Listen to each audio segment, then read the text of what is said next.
Hello again, I am Mercury Mike, and you are watching Space Facts. Hello everyone, welcome back to Space Facts. So today we're going to be looking at a YouTuber named John Thor. John Thor posted a video of a gentleman named Christopher Greene who gave a lecture about the moon hoax. Now my plan by the end of this video is to eat this guy alive. So stick around and let's see what this guy has to say. This world is not what you think it is. Go, go. If you folks can say a short prayer for me, I'd appreciate it. And now the proof is in the pudding. What does Donald Trump do yesterday? Executive action on an EMP. Why? Because it's the new space race. It's the new Manhattan Project. This is the new war that we're fighting. This is just like the Cold War, where we were fighting against Russia to put a man allegedly on the moon. And why is that? Because you say so? Well, it didn't take him long to say something ignorant, did it? I don't understand why he is comparing this to war. It has nothing to do with war. It's just to protect us from solar flares, which is a real problem. In March of 1989, in Quebec, Canada, over 6 million people experienced a power outage due to a solar flare that shut down a power grid. We didn't allegedly land on the moon, we did land on the moon. If you believe that 2 + 2 = 4, you can believe that the moon landing's happening. 2 scientists from Colorado did an experiment with the footage of the lunar rover. They took the dust that was flying off of the wheels and predicted where the trajectory should be in 1.6 gravity and where it should be in earthly values.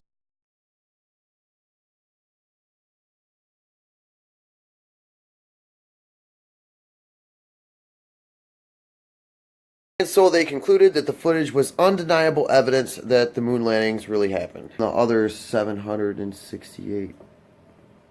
245,000 reasons why.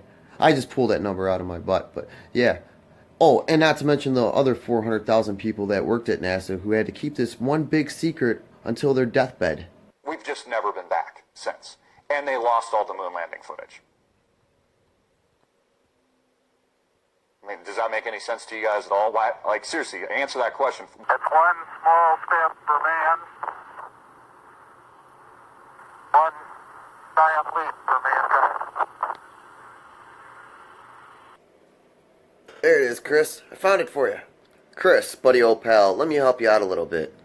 When you say the lost footage, I think what you're talking about is the lost telemetry data from Apollo 11. And this was the original footage that was lost. However, this footage was essentially supposed to be only used as a backup. Why? I know, like you asked why, right? No, but seriously, you totally did. Because the footage that NASA was receiving was crystal clear view. It had to be converted so it could meet the broadcasting guidelines so it could be broadcasted live into American homes. And in retrospect, what are you looking at? A copy of a copy. So what? NASA had to dial it down to 10 frames per second. I think I dated a woman once like that. Don't try to give her no copy of a copy. She wants the original shit.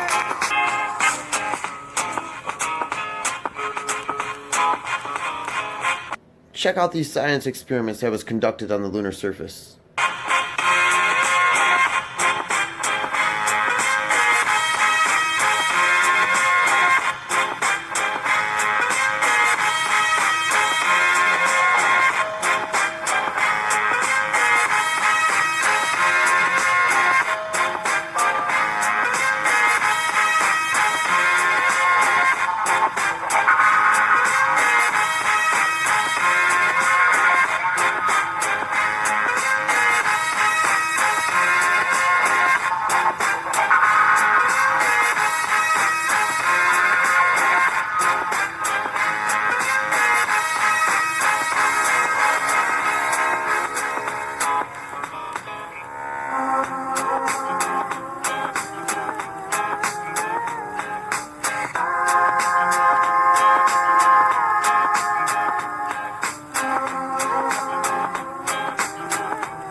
Whoops, my apologies. You were saying something stupid?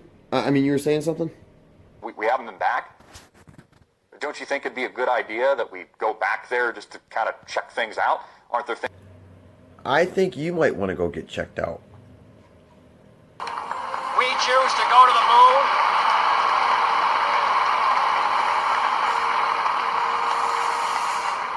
We choose to go to the moon in this decade and do the other things. Not because they are easy, but because they are hard. Because that challenge is one that we're willing to accept, one we are unwilling to postpone, and one we intend to win.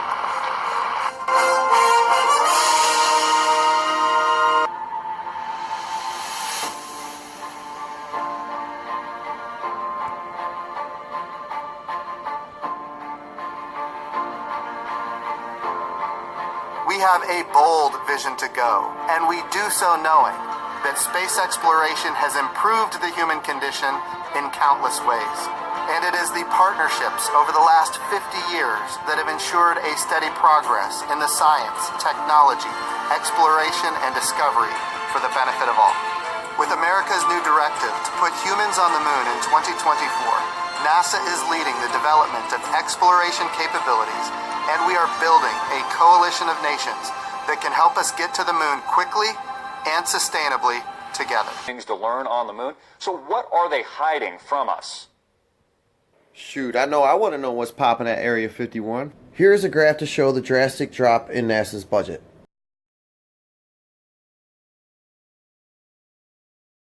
Why haven't we been back, Riddle? That is because NASA's budget peaked in 1966 at 4.41% of the federal budget. Today, they only receive 0.49% of the federal budget, and that is equivalent to about a half of a penny out of your taxes. I go back to the Antarctic Treaty, where every country in the world, all the major superpowers, have a treaty that has been in place for longer than 50 years, I think it is, which basically prevents any civilian from going to the Antarctic area. Why is that? Are you familiar with any other treaty that's actually sustained the test of time for that long without being broken and there being an eventual war? So what's the motive for that treaty? Is it possible that we're living in... Are you kidding me? Then what the hell is this?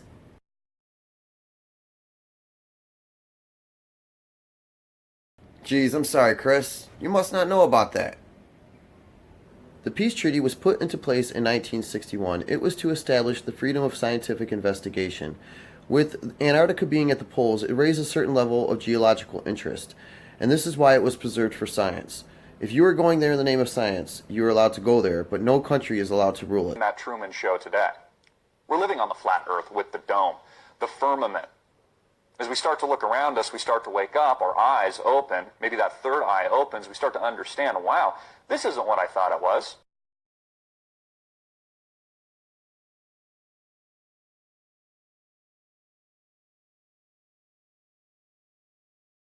Okay, so let's look up the definition of firmament.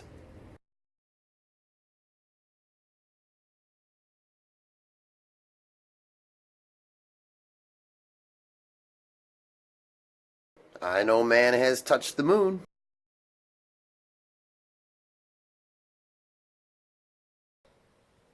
Maybe instead of being a worthless blob of goo that came from nothing and then developing into apes that were oohing and aahing and then eating bananas like a bunch of idiots, maybe instead of that, we actually are the center of the universe.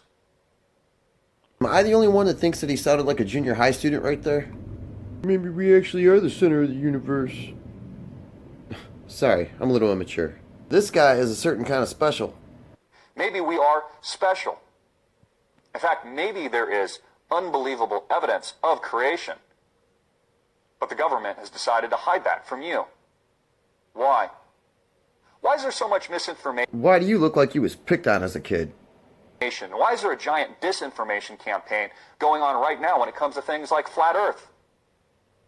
Because it's profoundly wrong, you... Why are people being hired by, like, Disney, Walt Disney, you know, the mainstream media giants, so that huge YouTubers like Logan Paul and others can discredit it? If it's such a ridiculous idea and a conspiracy theory, then why do they need to discredit it?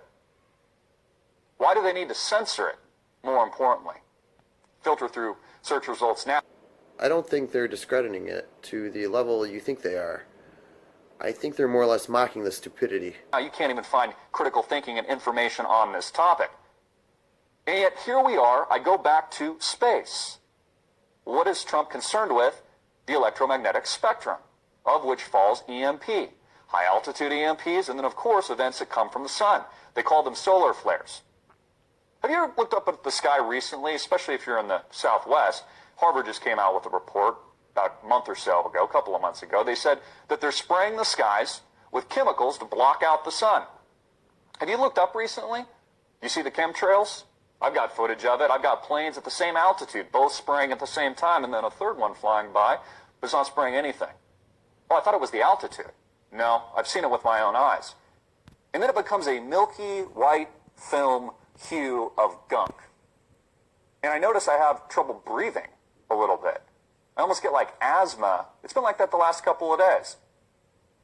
Is that a conspiracy theory? Are my eyes lying to me? Or can I trust what I'm actually... Shoot, I grew up next to the airport. I ain't got no trouble breathing.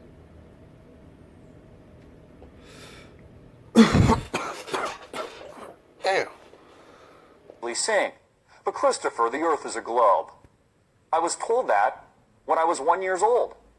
They said, look, this is a globe. Isn't it interesting? It's one of the first things that you're actually taught.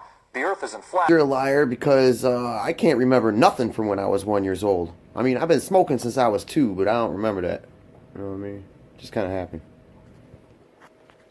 Some of the first things I learned to do was crawl. You gotta crawl before you walk. And then poo-poo. And in the potty. And then I think I learned some colors and some numbers. And the globe didn't come around to, like, I don't know, 4th grade. Sounds about right. It's a globe. Even though for hundreds and hundreds, if not thousands of years, they thought that the Earth was flat. In fact, when the Bible was penned, they interpreted that the Earth was flat. It actually says in Genesis, the actual Word of God, says that a firmament was created, which was the heavens, and below that was the earth and the landmass and the water, and above that was another body of water. But a lot of people miss it. Oh, but no, I definitely read that book. There was like a burning bush that talked to you and talking snakes and some other crazy stuff. We have all these images of outer space that show that the Earth is a sphere. Really? Where do the images come from? NASA. Oh, you mean the same NASA that is our government, our secretive breakaway government that hasn't been back to the moon since the 1960s. That NASA? Have you ever seen it with your own eyes?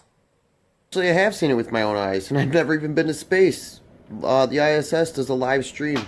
24 hours a day, you could see the Earth. And you can match it up with geographical patterns. Oh, no, Christopher, but pilots, they'll tell us that the Earth is a sphere. If they have high enough altitude, they can see it's a sphere. Okay, well then how come none of the electronics account for curvature of the Earth when you're flying a plane? None of the engineering of bridges and train tracks, buildings, all kinds of infrastructure that goes for miles and hundreds and maybe thousands of miles, none of it accounts for, in its actual engineering blueprints, for the curvature of the Earth. I mean, if I was building a giant bridge in Key West for hundreds of miles, wouldn't I have to account for the curve?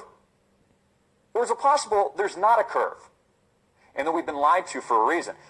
Again, you are a liar. The Verrazano Narrow Bridge is designed to account for the curvature of the Earth, as well as all suspension bridges.